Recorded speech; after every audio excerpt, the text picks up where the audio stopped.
ልትደበቅ አትችልም ይላል ይሄ አሸናፊ አይደለም ካራክተራይዝድ ያደረገው የቸርች ዶክትሪን አይደለም ካራክተራይዝድ ያደረገው ሐዋርያቶች አይደሉም ራሱ ክራይስት ነው ያለው እናንተ ጨውና ብርሃን ናችሁ አለ የማይጣፍጠውን ነገር እንድታጣፍጡ ነው ጨለማን እንድታበሩ ነው ደግሞ በተራራ ላይ ያለች ከተማ ልትደበቅ አትችልም ብሎ ካራክተራይዝ አድርጎ ያስቀመጠው ናችሁ ነው የሚለው ደግሞ ናችሁ ነው ትሆናላችሁ የሚል ነገር የለም ይሄን ተረድቶ ኢየሱስ ክርስቶስ የልደም ላም ዳላበው ሁሉ በሰፈሪንግ በፋይቲንግ በኮሚትመንት ውስጥ ገብተን በምድር ላይ ይሄንን ማድረግ ይቻላል የሚል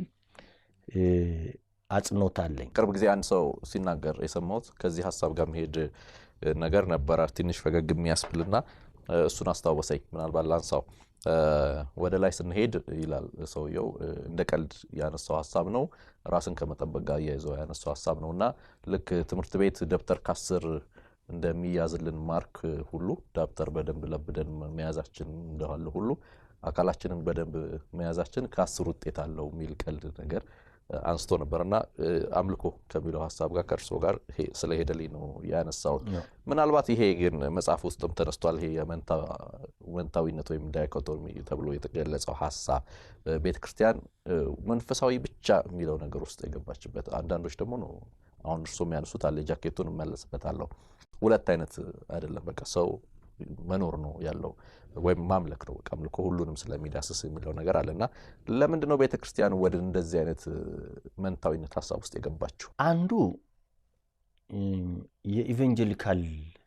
ሙቭመንት ፈልሶ ነው የመጣው ከሌሎች ፈልሶ ነው የመጣው ይሄ ደግሞ መንፈሳዊነት አምላኪነት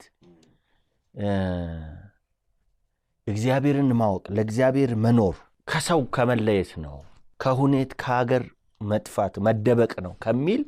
ፊሎሶፊ ነው የመጣው ስለዚህ ኢቫንጀሊካል ሲመጡ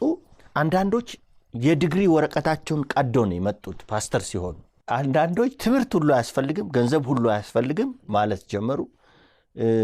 ብዙ አያስፈልግም የተባለው በሰማይ የምትኖር እንጂ በምድር የምትኖር ቸርች አልነበረም የፈጠሩት ይሄ ከሂስቶሪካሊ ከፈለስንበት ነው የሚል ነው ሁለተኛ ቸርች ፐርሲኪዩሽን ውስጥ ስለነበረች በሚሲዮሎጂካል ሰፖርት ስለሆነ እዚህ የደረስ ነው የእውቀት ጋፕ የሊደርሺፕ ጋፕ ነበራት ስለዚህ የቀደመው ሰው ሁሉ የፈለገውን እንዲናገር የፈለገውን እንዲያደርግ አድርጓል